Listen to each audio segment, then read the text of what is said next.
Fathers listening to me today can come to the end of her life and honestly say, I really wish I had spent more time in the office. Well, this is something that we do have in common with Albert Einstein. He valued human relationships, but only toward the end of his life when he looked back and he saw the failures he had in his marriages and with his children. Albert Einstein reflected then, but we can reflect now as we hear about his life and times.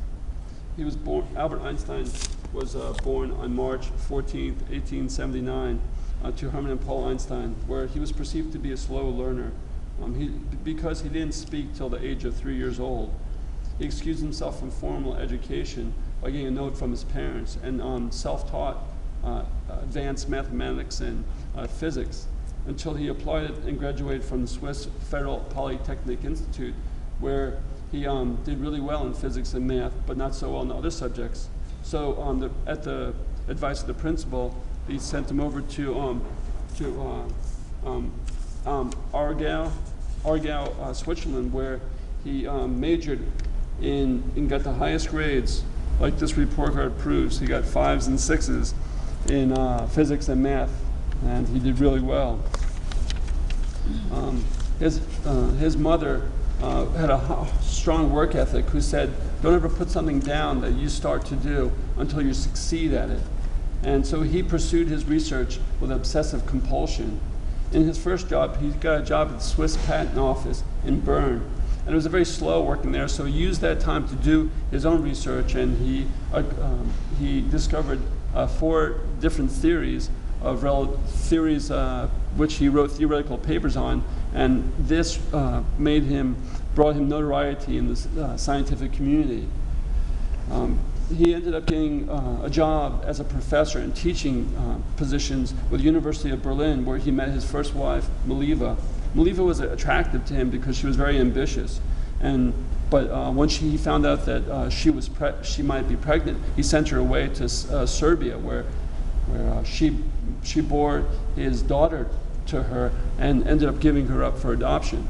After she came back to be with Albert, they got married and had 2 more children, which was Hans Albert and Edward.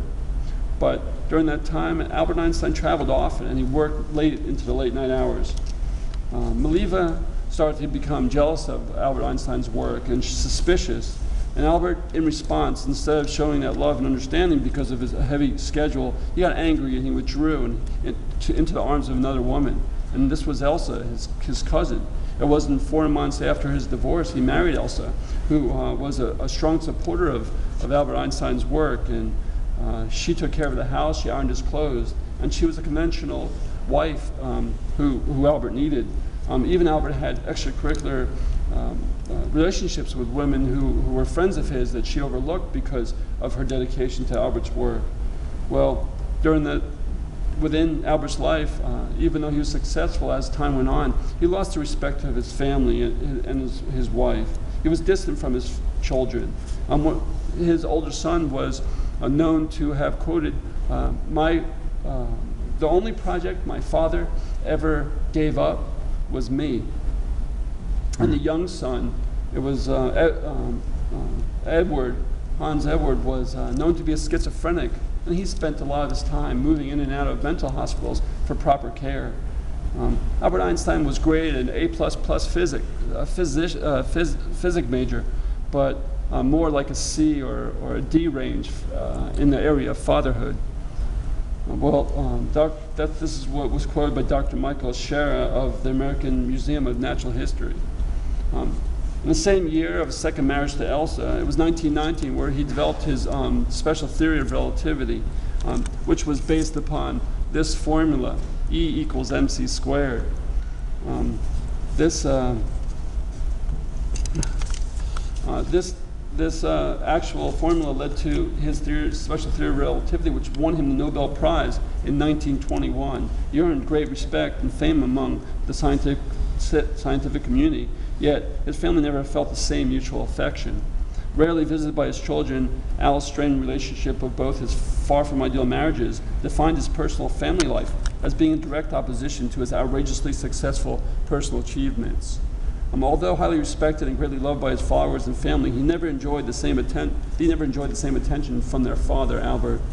Well, most men may believe a good husband and father proved true personal success. However, Einstein fell short of this, even though his public acclaim brought great celebrity and the highest admiration. He continued to eagerly yet unsuccessfully reconcile his unified field theory by the time he died on April 18, 1955, at the age of 76. As we have learned today through the life of Albert Einstein, we don't need to be a genius to realize what took him a life to reconsider.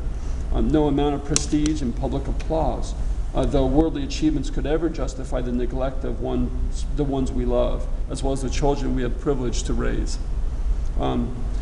Possibly true genius could be expressed by prioritizing family over career, while still following Albert Einstein's domineering mother's philosophy of perseverance, when she quoted Molière as saying, "The greater the obstacle, the greater the glory in overcoming it." Thank you. Good job.